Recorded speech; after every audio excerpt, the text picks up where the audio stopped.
किती इंच मिळवलं? शिवसेनेचे 5 सवाल, भाजपची कोंडी.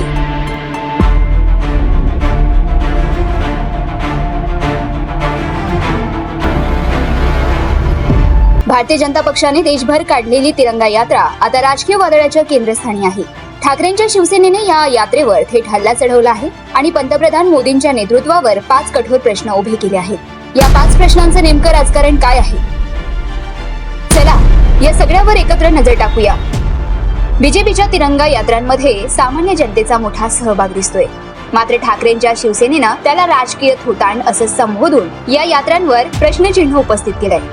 ठाकरे गटाच्या म्हणण्यानुसार जेव्हा पहलगाम हल्ल्याचा सूड अद्याप उरलेला आहे तेव्हा विजयाचा जल्लोष करण्याचं राजकारण का? हा मुद्दा केवळ टीका म्हणून नाही तर राष्ट्रविरोधी हल्ल्यावर सरकारची भूमिका कशी राहिली यावर विचार मंथन आहे. 5 थेट प्रश्न. शिवसेनेची सरकारला थेट चौकशी. पहलगाम हल्ल्याची जबाबदारी कोणाची? गृहमंत्री अमित शहा यांनी चूक मान्य केली, मग बडतर्फ का नाही? हल्लेखोर कुठे गेले? पाकिस्तानचे 11 सैनिक मारले पण पहलगामचे आरोपी अजून जिवंत.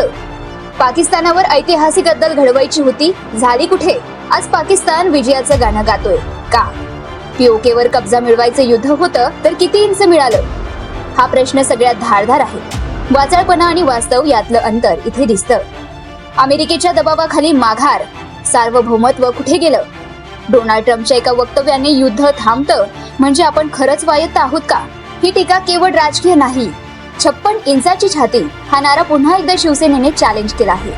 तिरंगा हाती घ्यायचा अधिकार त्यांनाच ज्यांनी या प्रश्नांची उत्तर दिली आहेत, असं ठाम विधान सामनाच्या अग्रलेखातून मांडण्यात आलंय. तुमच्या मते या 5 प्रश्नांचं उत्तर सरकारने द्यायला हवं का? कमेंट्स मध्ये तुमचं प्रामाणिक मत नक्की कळवा. जर तुम्ही अजूनही YouTube चॅनलला सबस्क्राईब केलं नसेल तर ते लगेच सबस्क्राईब करा.